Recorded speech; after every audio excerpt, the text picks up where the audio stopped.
Just take a breath. Breathe with me. And just recognize this power of this breath, the giving and the receiving.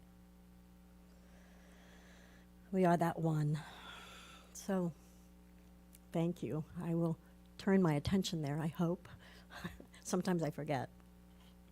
So, our theme for this year is Living Out Loud, and I'll talk a little bit about that later. Our January theme is Root and Reboot, and the weekly talk is the universal voice. And so the voice comes in many different flavors. It doesn't necessarily come from the voice box. It could come from an energetic. But one thing that's important about the voice is it's all the same. It's all one. And we use that in this world that we live in. And so the reason why we call it Root and Reboot is because in January we always come back to our roots in Science of Mind. And when Ernst Tom started, he started as a philosophical institute. And sometimes we forget that. So we use the first 4 weeks to talk about first cause, which is January, first cause.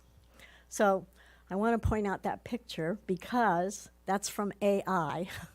That's an artificial intelligence picture. I'm just learning this new gig, and it's just kind of like this living out loud thing. So I thought I'd throw it up there for my picture.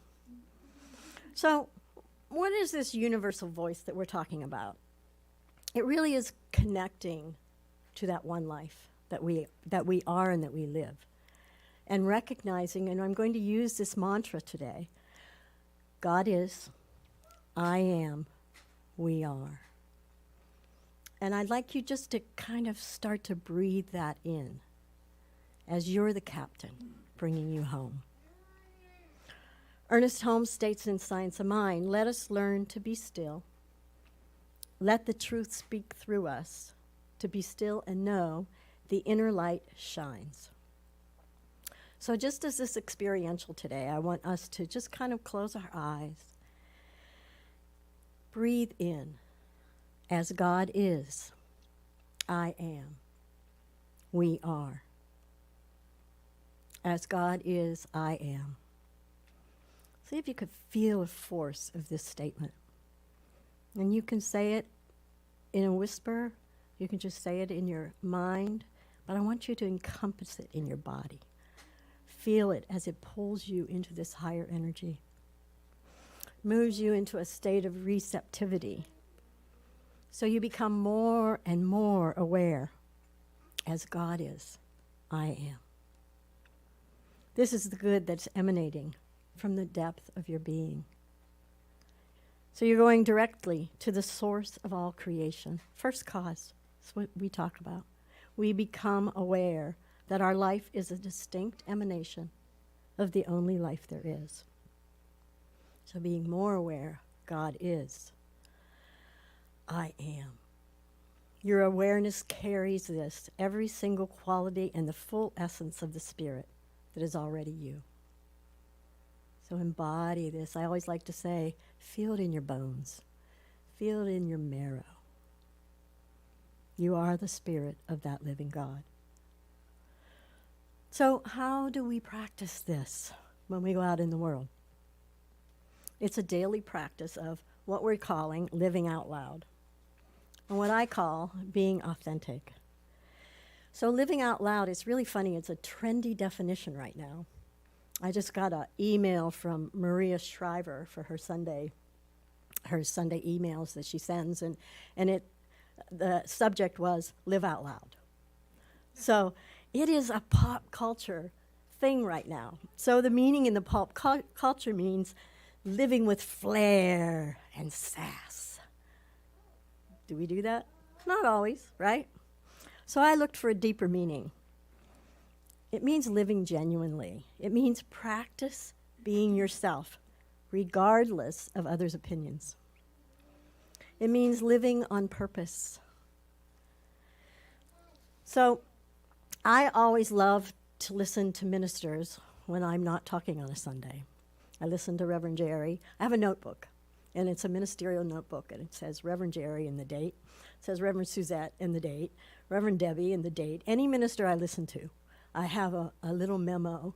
And last Sunday, I listened to Reverend Suzette, and I'm going to quote her because what she said was so deep that I had to sit with it. I had to take a breath. So she said, we have to take our place and to be responsible for that place. We have to remember who we are in the world and to take our right place. We have to take our place in becoming responsible for that place.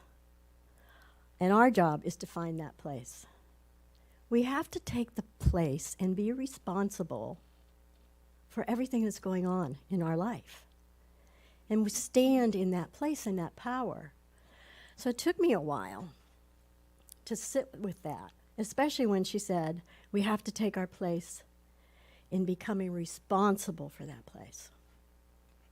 That responsibility, that ability to respond. So we do that by recognizing that one love that actively moves through the law. It actively moves through.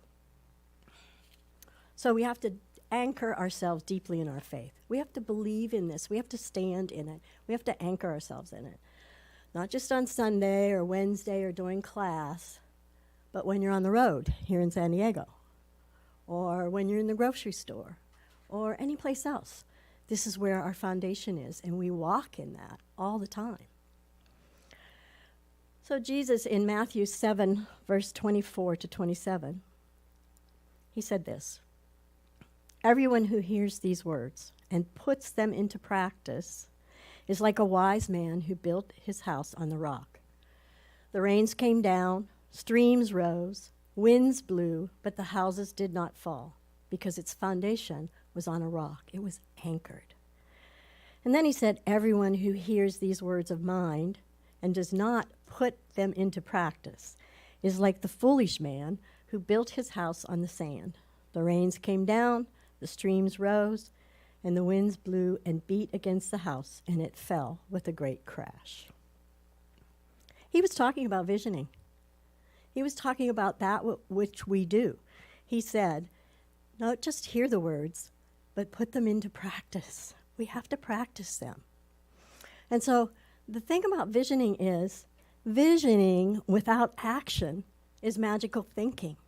We're just thinking about it. We're daydreaming. We're kind of hoping and wishing.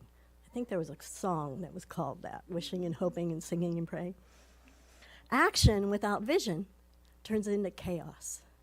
So we have to be anchored in our practice of these visionings, of this visionings. We have to put them in practice. Sometimes we can become seduced, provoked, or intimidated by these external circumstances that are out there. Here's the thing. Our interactions in the world reflect whether we are putting our words into practice. We get triggered. We get our buttons pushed. And that's part of the human condition. But because of our practices, we can go in and we can see what that is for us. Usually our reactions are based on preferences or desires, which is future thinking, or our fears, which are from the past. And it also tells us we're not in the moment. So there are all these impressions of these past experiences, and they live here in the body. We have to do body, mind, and spirit. That's our Trinity, body, mind, and spirit. So the thing about it is there's some things we don't like, so we kind of push them away. And there's some things that we do like, and we try to hold on to them. The Buddhists call it clinging because we don't want to let them go. You know, did you ever see that picture of the cat with all the claws? It's like everything we're holding on to, we have all these claws that we're holding on to them with. So our job, if you want to call it that, or our joy, is to not push them away, but also not hold on to them. And this is where Reverend Suzette said, the responsibility is to become present. So we have to let go of all these situational reactions that we have. Because, like I said, in reality, we really aren't in the present when we're doing that. We're really not anchored on our rock. In that moment, we have the opportunity to be curious. And that's my favorite thing, is to be curious. Just like little children. They're curious. They're looking. They want to know. What's one of their first sayings? Why? Why? Why? You know, why? Why is the world like this? Why? Mary O'Malley calls this dipping the finger of your attention into the river of your experience. Think of that. Dipping the finger of your attention into the river of your experience. Anyone ever go to the doctor and the doctor said, follow this? And your attention is on the finger, right? That's what she's saying.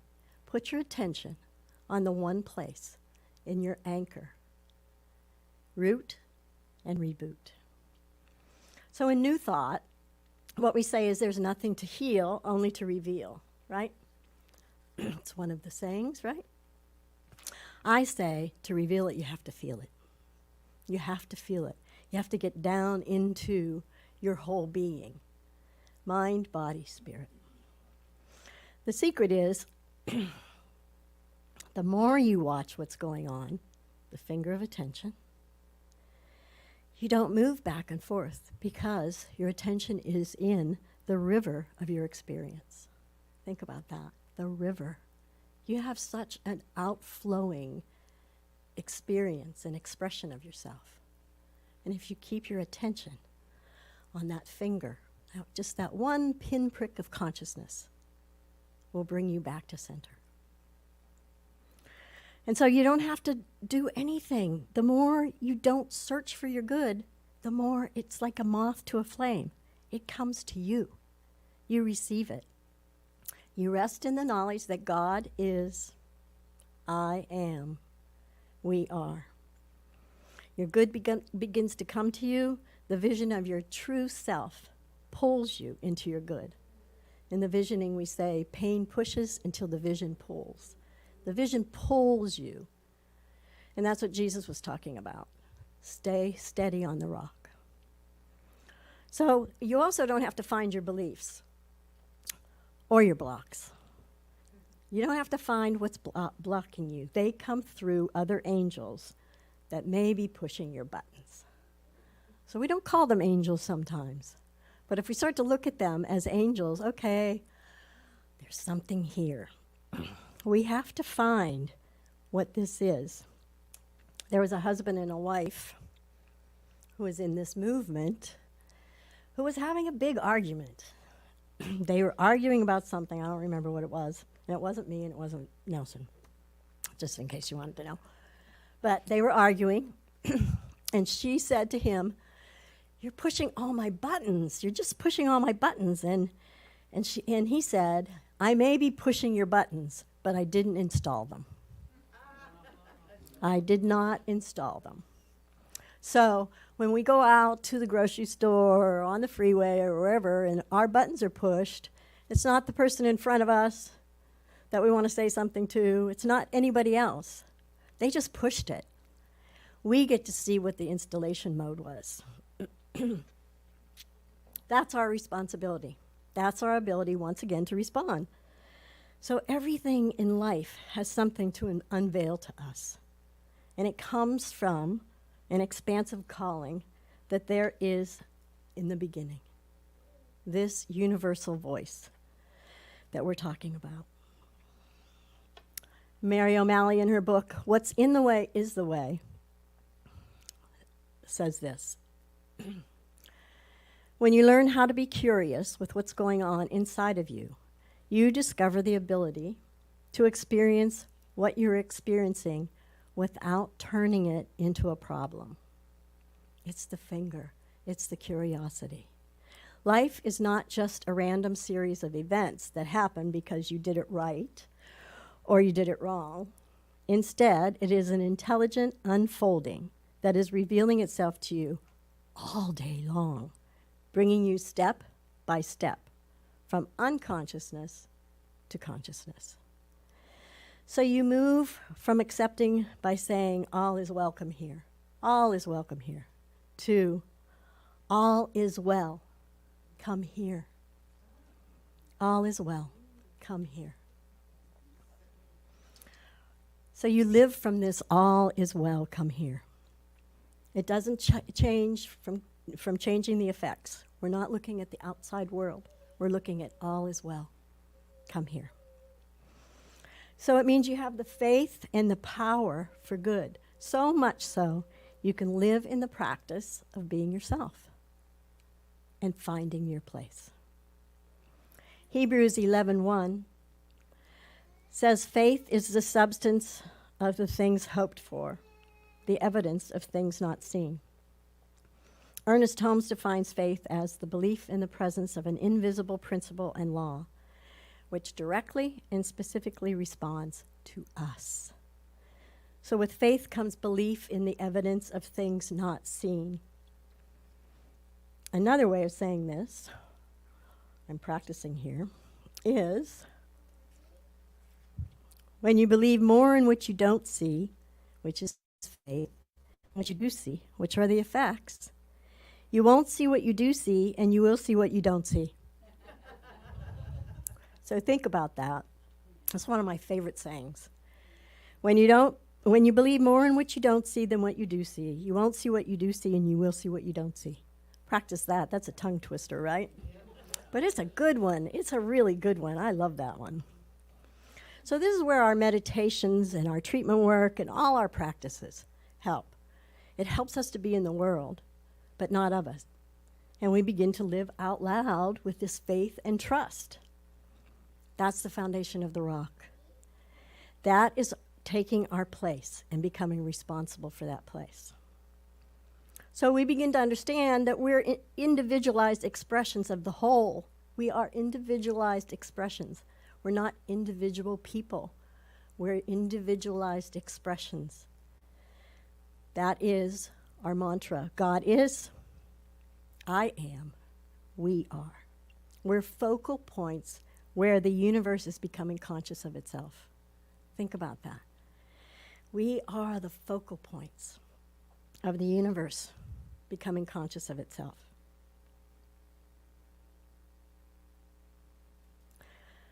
So I have a question for you at the beginning of this year.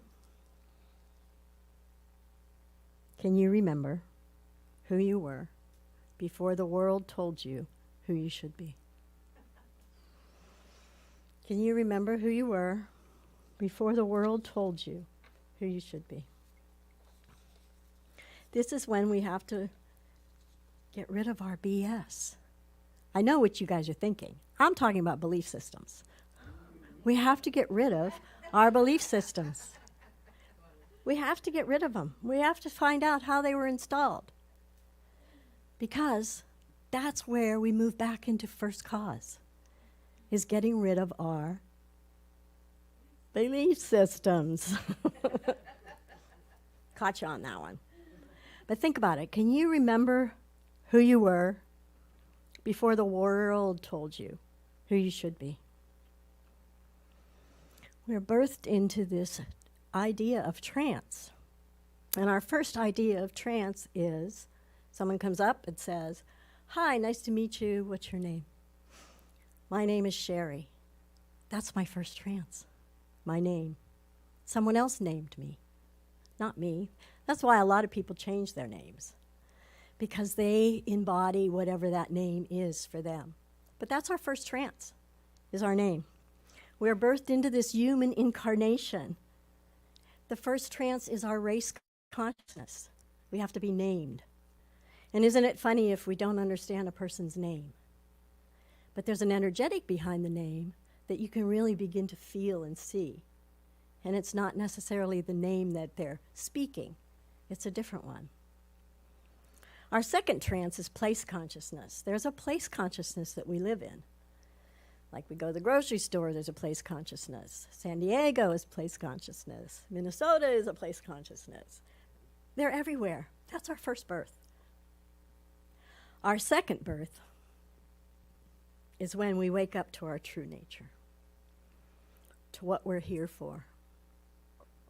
Here is where we begin to experience and feel that universal presence that we talk about. Not as individuals, but as individualized expressions of the whole. I know one minister that would get up in the morning and say, "Oh, I'm going to see how God expresses itself as whoever the name is. I'm looking forward to seeing how God expresses itself as someone else. So they centered themselves into recognizing that first cause, that emanation of who we are. God is, I am, we are. So we're not individuals, we are the individualized expressions, and we all have our place and purpose. Some of it is music, some of it is writing, some of it is just living and singing a song itself.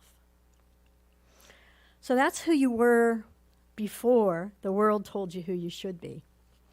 You are the divine emanation of God.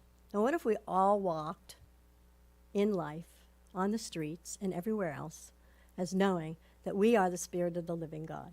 Do you think you would hold yourself different? Because you're connected to your mind, yes, but you're also connected to your heart. The body of this place. We are human incarnations. We say we're a spiritual being having a human experience. I say we're spiritual beings in a human incarnation. We incarnated just for this purpose of living and breathing and experiencing this. Everything we see is a creative expression of God. And I love to change the word God because some people don't like that word. They call it spirit. They call it different things. I call it grace. I forget now. I call it grace. That's what I do. Grace over drama. That's what I call it. Grace over drama. So when I talk about God, sometimes it's, I call it the Velcro effect. Sometimes I'm like this. You know, I got Velcro in my head. It's like, okay, grace over drama, grace over drama. So the quote in The Living and the Science of Mind for Ernest Holmes is, the discovery of the self is to the self and by the self. Think of that. The discovery of the self, capital S, is to the self and by the self. There is no use delaying, no use waiting for someone to come along or someone who can do this for us. For no person exists. That's the point of religious science and science of mind. We are responsible. We get to do what we do. We get to go into meditation. We get to go into prayer. If something's going on, we center ourselves. No such person exists. That's why Jesus told his disciples he had to leave, so they could see the works within themselves, because they were following him, and he was trying to teach them greater things you can do than what I'm doing. He said it over and over again. And that's what religious science is.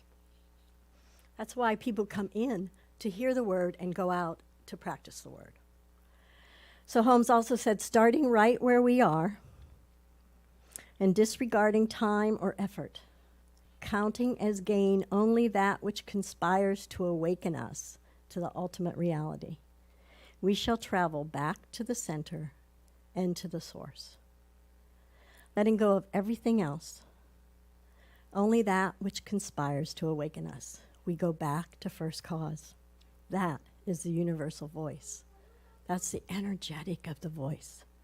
Forever singing the song, God is, I am, we are. Holmes in his he did a radio show back in the days. You could hear his booming voice. He always started this show with, there is a power for good in the universe, greater than we are, and we can use it. He always said it. Greater than we are, and we can use it. Because, why is that? Because we're part of that whole. We are that. We are that walking human incarnation of what God is. So how do we use this power for good?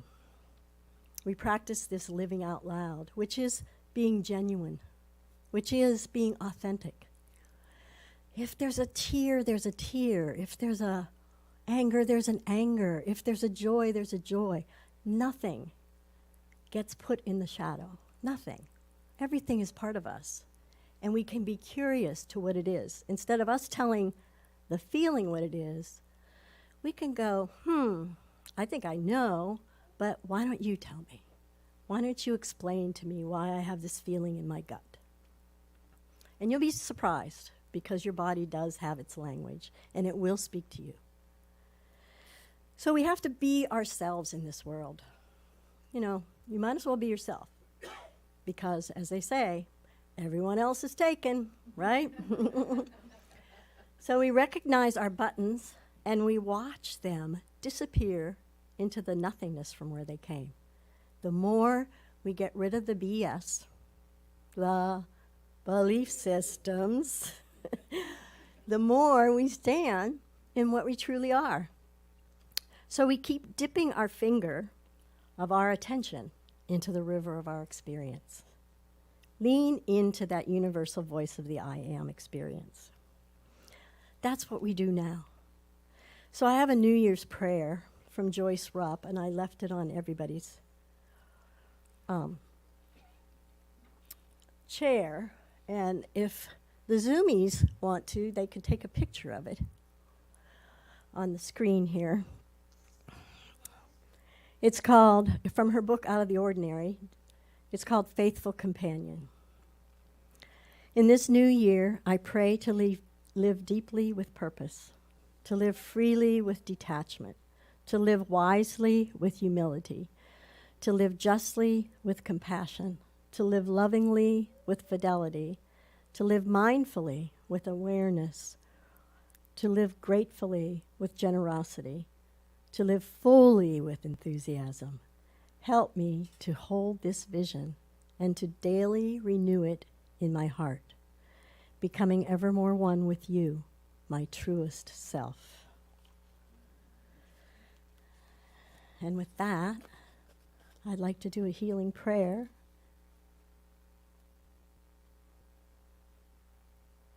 So if we can just take a breath and close our eyes. And recognizing God is, I am, we are. So we recognize this power in this present in this life, this eternality of this life that I call God, that I call spirit, I call joy, I call wisdom, I call divine intelligence. I know that it is all here, wholeness, perfect ideas. It is all this in the mind of God. And I know that I live and move and have my being in this mind. And as I know this for myself, I know this for each and every individual here and beyond. Everyone on Zoom, everyone present, everyone in the atmospheric idea and ideation of love. I know right here and right now that all is well. And so I speak a word right here and right now, knowing that whatever is on the hearts of anyone, all is well in the midst of it. Everything dissipates into the nothingness for where it came. And I know right here and right now that the power in the presence that moves us, that is that first cause, that is that love and is that law, I know it operates within each and every person. And it is this operation that moves us forward into this idea of living out loud. So I know that we are rooted in the idea of God being it. It is this divine presence right here, this divine love, this divine wisdom. And we anchor ourselves into this love and this light and this law that is this life itself. And I call it good, I call it very good. And I call forth anything that needs to be healed and revealed and felt, all in one, as we surrender to that idea of God is, I am, we are. And I release my word into this law of mind, knowing that even before this word was spoken, it was already done. And I say, and so it is, and so I let it be.